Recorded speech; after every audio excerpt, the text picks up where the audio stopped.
Hello and welcome to another riveting episode of Furries in the Media. I'm your host, Abergwine, and today we'll look at not one, but two episodes of American Dad.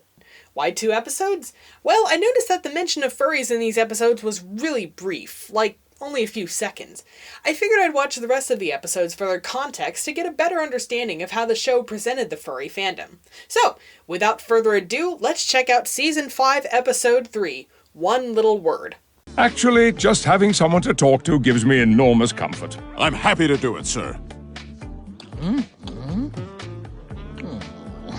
Boom! Vroom, vroom. Oh yeah, I'm a squirrel, and that feels great. The context for this sequence is that Stan is serving as his boss's wingman, and through a montage that carries on through their conversation about why his boss needs a wingman, we see the two in various hookup situations, ranging from a goth bar to a square dancing club to a group of college kids playing spin the bottle in a basement, and finally a group of furries in a convention space. Overall, I don't really see the montage as a jab at furries, but a good-natured examination of hookup culture through the various interests that people have. The only thing I really have a problem with in this clip is the show's implication that furry meetups are a place to go and hook up.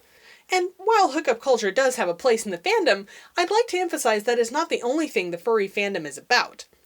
Given that this is the only place I can either award or deduct a point for accuracy, I'm in a bit of a dilemma. I can't justify awarding a point for this because the show doesn't make an accurate claim about furries, but it's not totally wrong either. It's not so much that what they claim is wrong, but the omission of further information makes the whole representation untrue. I think the best solution in this case is to deduct 3/4 of a point. And of course we can't overlook the elephant in the room, or the car in the room.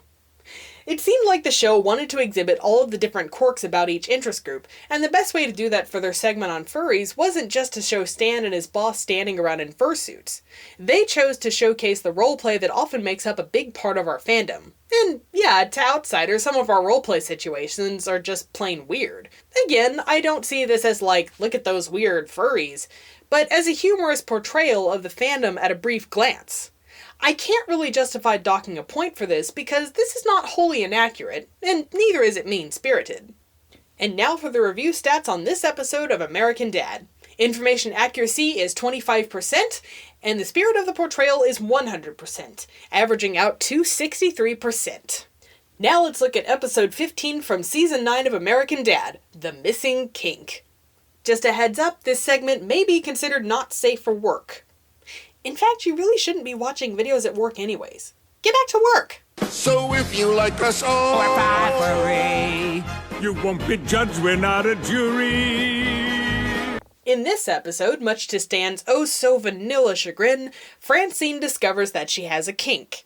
Stan has difficulty accepting his wife's kink and banishes her to the forest.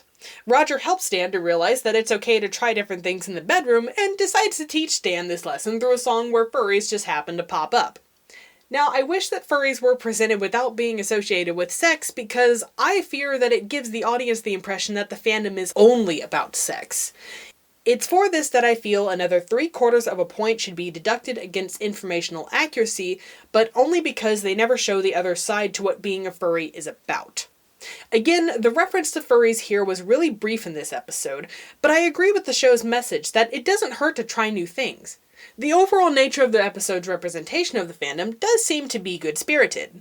So, what does the score look like for this episode of American Dad? Information accuracy is once again 25%, and the spirit of the portrayal is 100%, averaging out to 63%. And now my thoughts on both episodes.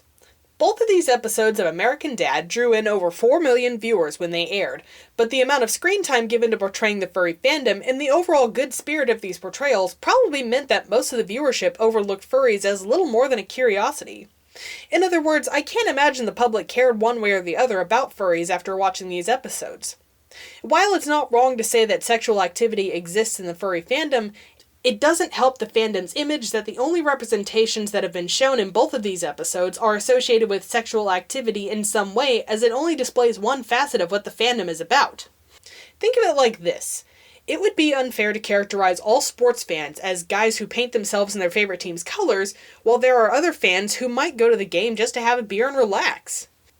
Granted, if someone had to write a report about the different types of sports fans and was given a 100-word limit, it wouldn't be possible to go into great depth about every type of sports fan, so it might make more sense to do a report on the most interesting type of sports fan.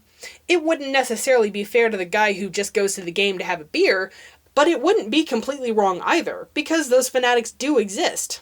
Most of the public understands that the people who are covered in body paint don't represent the average sports fan, but most people don't know what the average furry is like, and only has the media's portrayals of furries to go off of.